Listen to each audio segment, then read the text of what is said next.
For the past 8 months, explainer videos have been dominating YouTube, going viral across every niche: tech, science, facts, even fitness, and much more. And in this video, I'm exposing the exact strategy behind them step by step so you can grow your own channel and do the same for completely free. But before we start, take a quick look at what you're about to create. Axolotl. The axolotl is a type of salamander that can regrow not just its limbs, but also its spinal cord, heart tissue, and even parts of its brain. People love it because it's like a real-life walking superhero of regeneration. Starfish. Starfish can regrow entire arms if they get cut off, and in some cases a single arm can even grow into a whole new starfish. And to make this even easier, I've dropped a free step-by-step checklist with all the exact prompts in the description. So step 1, we need to pick the right niche. Now to find this, we're going to use this custom GPT. You can access it through my free Google Doc below. Just click Start Chat and it'll generate a list of YouTube niches for you. Now you can pick one of those, but here's the thing, a lot of people are already doing that. So instead, I'm going to show you how to find micro niches, the kind nobody is really targeting yet, but still have crazy viral potential. Here's the exact prompt I use. Give me micro niches. They should be ultra specific, slightly obscure topics that could go viral. Make them fresh and unique. And just like that, you'll start getting fresh ideas. As you can see, we've got obscure food topics, hidden animals, and more niches that are not saturated yet. If you want even more ideas, just ask it again. For this demo, I'm going with the rare animal niche, and for the title, I'll go with every animal that can regrow body parts. It's curiosity driven and perfect for an explainer video. Now, I'll just copy and paste that title back into the GPT, and it will generate a full script for us based on that exact idea. Now, we need to generate the thumbnail. The GPT will ask you if you want thumbnails. Just type yes, and it'll give you 3 different thumbnail styles as text-to-image prompts: a vector style, a photorealistic style, and a colored illustration style. You can go with any of these, but for this example, let's start with the first one. Next, open Pipit and head over to the Image Studio tab. Select the model Nano Banana Pro, then paste the first text-to-image prompt you got from the GPT and click Generate. If you're not fully satisfied with these thumbnails, the GPT will usually ask if you want the elements framed inside circles or squares. Personally, I prefer circles, so I'll type circles. As you can see, it regenerates the same 3 styles, but this time with a circular frame. Let's go with the vector style. Now you can clearly see the difference. The circle style stands out more and feels more clickable, so I'm going to stick with that and download it. Now it's time to create the visuals. Head over to my Google Doc in the description. Copy the prompt and paste it back into ChatGPT. All you have to do is go back to your script, copy it, and paste it here. It will generate text-to-image prompts based on your script. As you can see, it gives you a specific prompt or keyword for each visual. Now, simply copy each prompt and paste it into Pipit, and it will generate 4 different images for you to choose from. If you want your video to look even more professional, you can also use other sources. For example, go to Google, paste the same prompt or use keywords, and search for high-quality images. Pick the best one and save it to your device. You can also use Pinterest in the same way. Just paste the prompt or the keyword, browse through the results, and download the strongest visuals. Just repeat this process and keep gathering visuals until you've covered the entire script. Now it's time to create the voiceover. Go back to the script that the GPT generated for you and copy the full script. Then open 11 Labs and head to the text-to-speech tab. Paste your script there. For this demo, I'm using a voice called Christopher, but you can choose any voice you like. Before generating, make sure to remove any unnecessary empty spaces and check the character count. You don't want to exceed 600 characters at a time, so if your script is longer, just split it into parts. Once everything looks good, click Generate. If you're happy with how it sounds, download the audio file, then paste the next part of your script and repeat the same process until you've generated the full voiceover.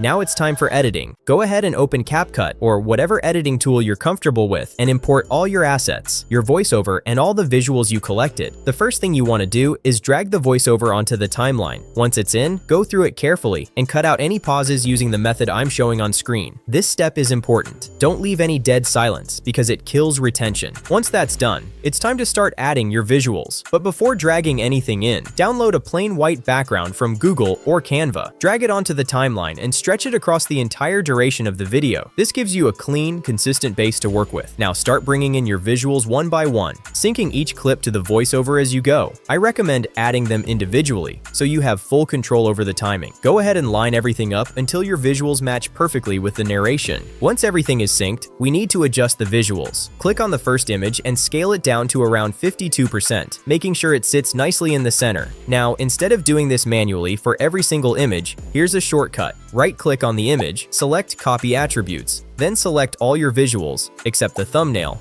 Right-click again, Paste Attributes. Just like that, all your visuals will be scaled and aligned consistently. That's exactly what we want. Now, you'll notice the image corners look a bit sharp and flat, so let's clean that up to make everything look more polished. Click on one of your images, go to the mask option, and choose rectangle. Adjust the mask so it fits the image properly. Then increase the corner roundness to around 3 to 7%, and set the feather to about 2% to soften the edges. Once you're happy with how it looks, you don't need to repeat this manually for every image. Just right-click on the edited image, hit Copy Attributes, then select all your visuals. Again, exclude the thumbnail images because we don't want to resize them. Then right-click again and choose Paste Attributes. And just like that, all your images will have smooth, rounded corners. Axolotl. Alright, for example, the voiceover says axolotl, so we want to guide the viewer's attention directly to it. This is where zooming in makes a big difference. To do that, we'll use keyframes. Click on the image, go to the scale option, and add your first keyframe at the starting point. Then move the playhead slightly forward and add a second keyframe. This time, zoom in until the axolotl is clearly in focus on the screen. The zoom might feel a bit stiff or unnatural. To fix that, select both keyframes, right-click, choose Show All Presets, and apply a smooth easing preset like the one I'm using here. Now the movement looks much cleaner and more professional. Repeat the same process for the next item. Add the first keyframe, move forward, add the second one, zoom in on the subject, and apply the preset. Starfish. Just keep doing this every time a new item is mentioned in the voiceover. This keeps the viewer's eyes exactly where they should be, which boosts engagement a lot. Once that's done, it's time to add some text to reinforce what's being said. The axolotl is a type of salamander that... For example, at this point in the voiceover, we can highlight the keyword type of salamander to make the message clearer visually. Click on text, add a new text layer, and type your keyword. Then choose a font you like. For this demo, I'll use Comic Sans. Set the color to black and position it neatly above the image. To make it more dynamic, add a simple animation to the text. I'll use this one here, but feel free to pick any style that fits your video. Axolotl is a type of salamander. And just like that, it already looks much more engaging. Now moving along, this is where you can really start boosting engagement. It can regrow not just its limbs, but also its spinal cord, heart tissue, and even parts of its brain. Right here, the voiceover mentions words like limbs, spinal cord, heart, and brain, and this is a perfect opportunity to visually reinforce them. To do that, go to the Stickers tab and search for something like arrow. Pick a clean arrow style, drag it onto the timeline, and place it exactly when each word is mentioned. Point it directly at the part of the image you're referring to. Just repeat this for each keyword so the viewer always knows what to focus on. It can regrow not just its limbs, but also its spinal cord, heart tissue, and even parts of its brain.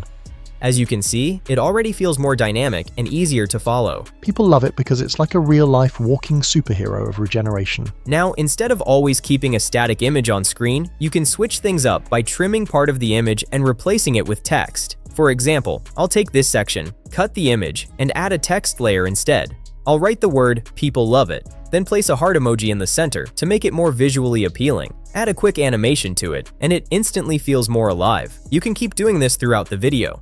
Because it's like a real-life walking superhero of regeneration. For example, here you could add a text like "walking superhero" and position it above the subject. Real-life walking superhero of regeneration.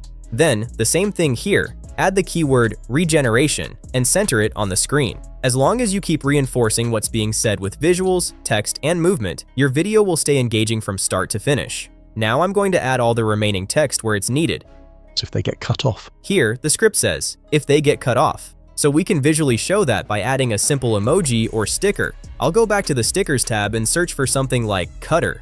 I think this one looks perfect. I'll drag it onto the timeline and make it more engaging by animating it using keyframes. I'll position it at the start of the image, add the first keyframe, move the playhead forward a bit, add a second keyframe, and move the cutter along to show the action. Then I'll apply a smooth preset so the movement looks natural. To make it even more dynamic, I'll add an animation to the whole image. I'll go to the animation tab and search for something that fits the cutting or fading effect.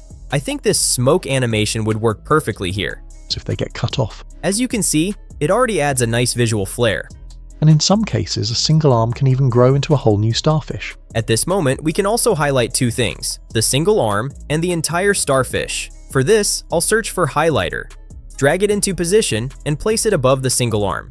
Then, I'll add the next highlight above the entire starfish. and in some cases, a single arm can even grow into a whole new starfish. Finally, you can generate auto captions to make your video more engaging and easier to follow. And don't forget sound effects and music. If you're part of my school community, you can download my ready-to-use sound effects and music packs directly from there. Drag the music track into the timeline and lower the volume a bit, like this. And for the sound effects, just play around. For example, you can add a small pop sound every time a new text appears on screen, like this. Axolotl. The axolotl is a type of salamander that can regrow not just its limbs, but also its spinal cord, heart tissue, and even parts of its brain. People love it because it's like a real-life walking superhero of regeneration. Starfish. Starfish can regrow entire arms if they get cut off, and in some cases, a single arm can even grow into a whole new starfish. This helps them survive predators and injuries in the ocean.